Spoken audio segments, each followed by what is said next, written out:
আইপ্যাককে আমার মনে আছে অভিষেক বন্দ্যোপাধ্যায় এবং প্রশান্ত কিশোর একটা সময় একেবারে পাশাপাশি ঘুরতেন, মিডিয়ার সামনে ফ্রন্ট করতেন। কোথাও গিয়ে মনে হচ্ছে অভিষেক বন্দ্যোপাধ্যায় সামলাতে পারেননি এই আইপ্যাকের বাড়াবাড়িটা, বা অভিষেক বন্দ্যোপাধ্যায় আসলে আইপ্যাককে একেবারে খুলি ছুট দিয়ে দিয়েছিলেন। মানে একটা সংস্থা সে আপনাদের মাথার ওপর বসে ধাতিন তিন্না নাতিন তিন্না করেছে, কারণ নাম্বার 2 পার্টিতে সে আসলে এটা করতে বলেছে। অভিষেক বন্দ্যোপাধ্যায় তো নাম্বার 2 দলে।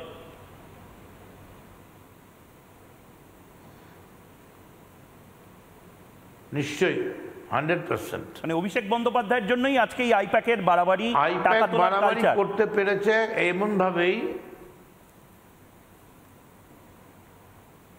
না, আমি তা বলিনি, বলতে চাইছি না। আমি শুধু বলেছি আইপ্যাক চলতে চলতে ভুলে গিয়েছিল আইপ্যাক একটা কর্পোরেট স্কুলের ছাত্র মাত্র, সে কোনো জনগণতান্ত্রিক একটা বড় বিশ্ববিদ্যালয় খোলার ক্যাপাসিটি রাখে না।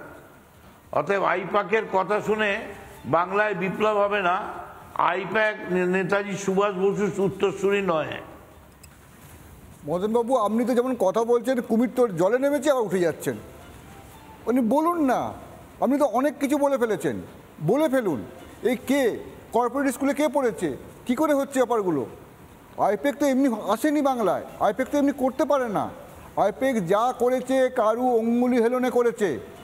আইপ্যাক গোটা বাংলা জুড়ে, বাঁকুড়া, পুরুলিয়া, যে কোনো জায়গায় যদি যায় আইপ্যাকের ফোন এসছে। যাদের সাদা চুল তারা তো রেগে গেছিল, আপনারা তো রেগেছিলেন, সাদা চুলের বিদায় হয়ে যাচ্ছিল। এখন আপনারা এসে বলছেন যা হয়েছে অন্যায় হয়েছে, আবার ঠিক করতে হবে।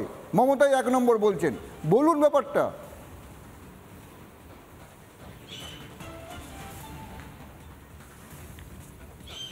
আমাদের দলের ব্যাপারটা আমরা বুঝে নেব, আপনারা নিশ্চিত থাকুন।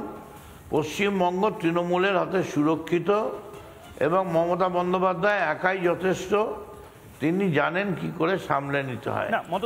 আর আমি শুধু এইটুকুনি বলবো, অভিষেক নিশ্চয়ই আইপ্যাককে নিয়ে এমন বাড়াবাড়ি করেনি যাতে দলের ক্ষতি হয়, কারণ অভিষেক তো দলের ক্ষতি চাইতে পারে না।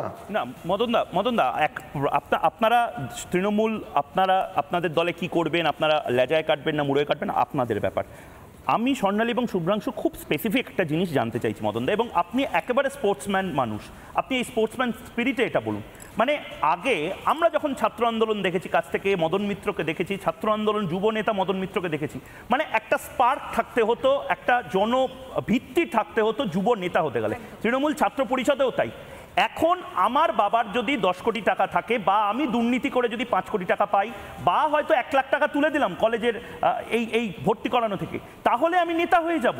মানে এই ক্যাশ ফর পোস্ট, এই কালচারটা তৃণমূল কংগ্রেসে তার মানে চলে এসছে। মানে অং বং চং ডং মং টং, যে কেউ টাকা থাকলে সে এখন বড় নেতা হয়ে যাবে। মদন মিত্রদের আর কোনো ক্যারিশমা নেই।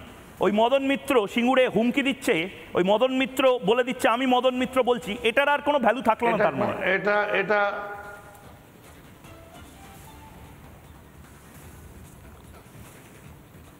এটা কোনোদিনই আমাদের দলের চরিত্র ছিল না। মমতা বন্দ্যোপাধ্যায়ের একেবারে তার স্ট্রিক্ট নির্দেশ ছিল আমরা টাকার কাছে বিক্রি হব না।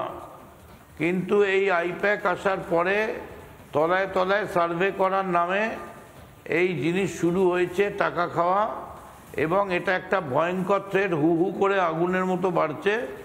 এটা অবিলম্বে বন্ধ হয়ে তৃণমূল কংগ্রেস আবার নিজের পথে ফিরে এসছে।